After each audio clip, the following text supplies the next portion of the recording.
Wilt Chamberlain's life was a study in paradox. The story of a man who stood taller than the game he played, yet constantly searched for understanding beyond its boundaries.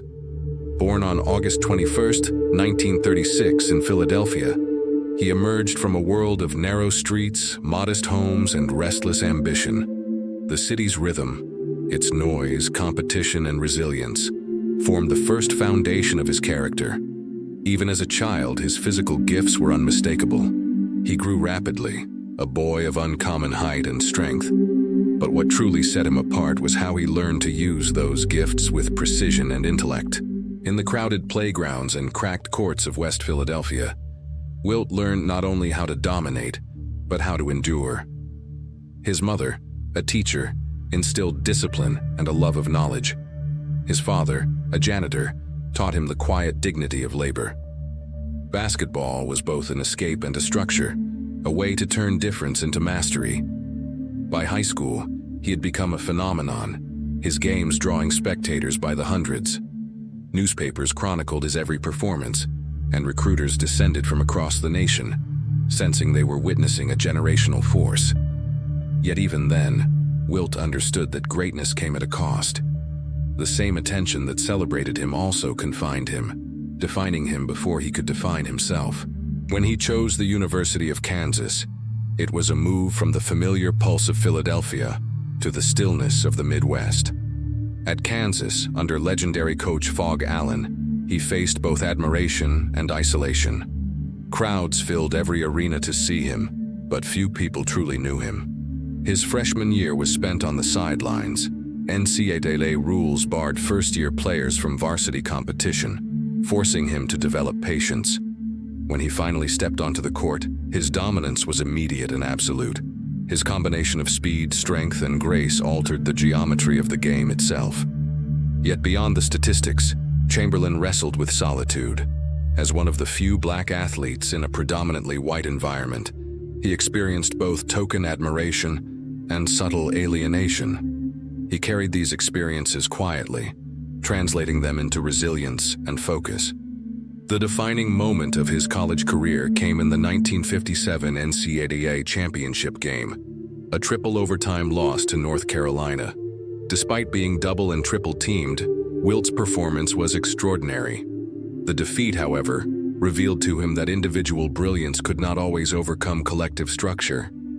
That lesson, painful yet clarifying, became central to his evolution. He left Kansas early, seeking new horizons with the Harlem Globetrotters, where he combined athletic artistry with showmanship. Traveling the world, he came to understand basketball as a universal language and entertainment, as both expression and burden. His arrival in the NBA in 1959 with the Philadelphia Warriors was seismic. From his debut, Chamberlain dominated every measurable category. He averaged 37.6 points and 27 rebounds per game in his rookie season, earning both Rookie of the Year and Most Valuable Player honors. The league had never seen anything like him. He scored at will, rebounded with authority, and rendered defensive schemes obsolete. Yet with dominance came controversy. Critics accused him of being selfish, of reducing the game to numbers. The attention was relentless, the praise often double-edged. For every admirer who marveled at his power, there was a detractor who questioned his humanity beneath the statistics.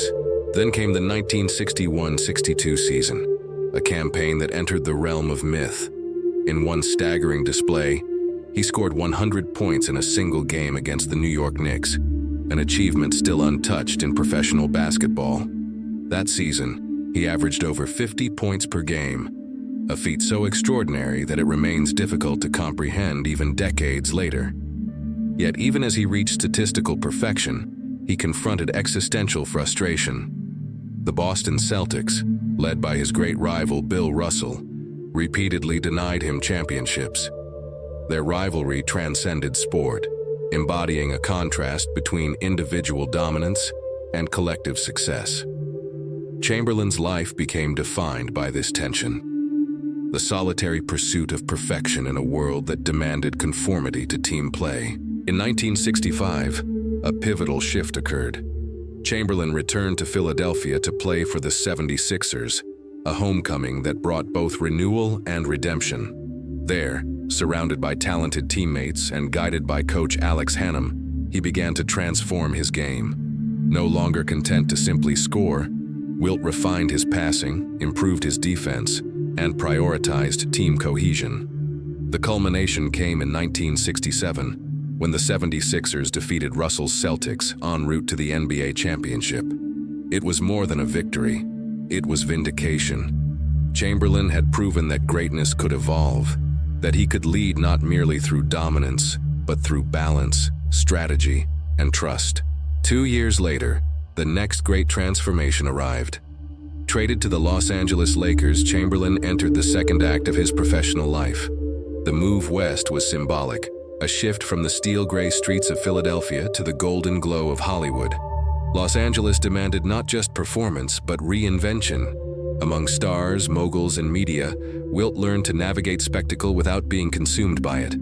Under coach Bill Sharman, he altered his style once again, embracing the role of facilitator and anchor rather than sole scorer. He passed more, defended relentlessly, and orchestrated the flow of play. In 1972, these adaptations culminated in one of the greatest seasons in NBA history.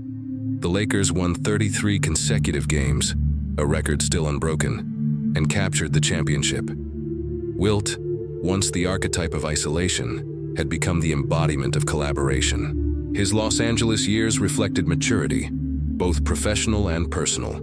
He moved in social circles that included entertainers, intellectuals, and entrepreneurs, blending charisma with curiosity. Fame had long been a fact of his existence, but he now wielded it deliberately.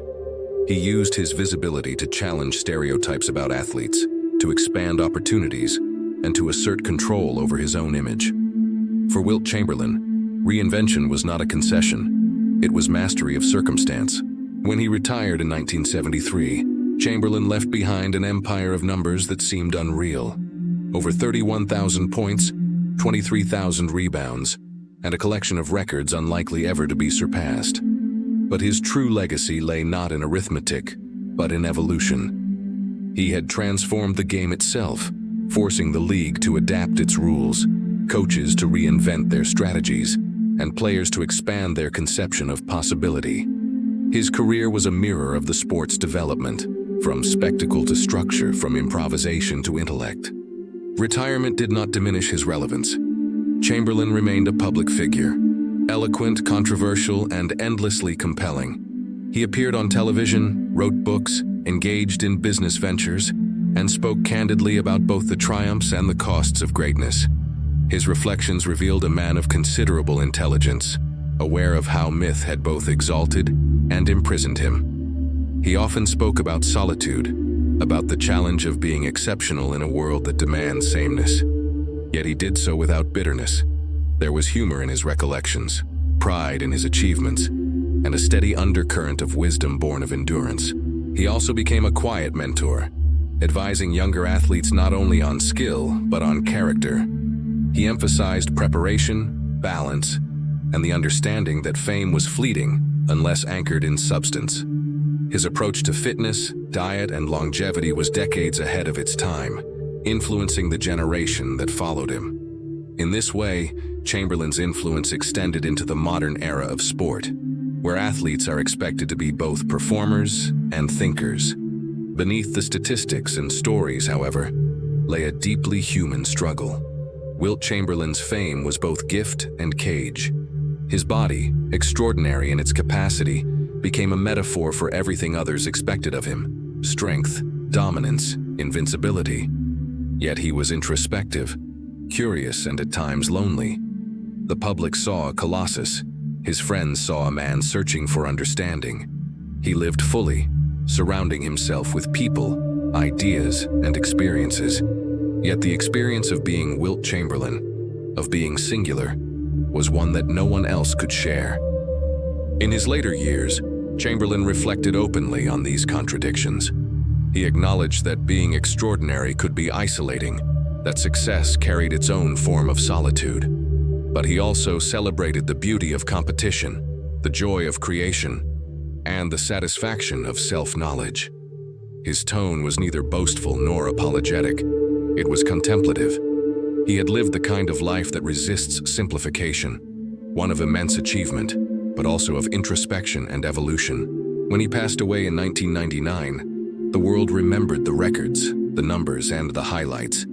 Yet those who had known him, even briefly, spoke instead of his intelligence, his generosity, and his curiosity. He was more than an athlete. He was an architect of modern sport, an emblem of human capacity, and a thinker who used his platform to explore what it means to live greatly and authentically. Wilt Chamberlain's story endures not because of the records, astonishing as they are, but because it mirrors the arc of human aspiration. He embodied the tension between talent and understanding, between public image and private truth. He redefined the possibilities of the human body, while reminding the world that intellect and self-awareness are equally forms of strength.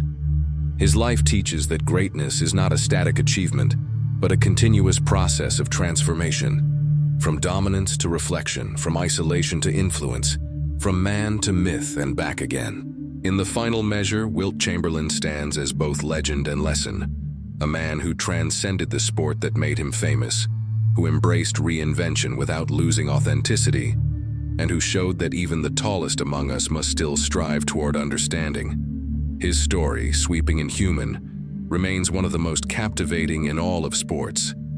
Not merely a tale of power and records, but of evolution, introspection, and the enduring search for meaning within the immensity of greatness.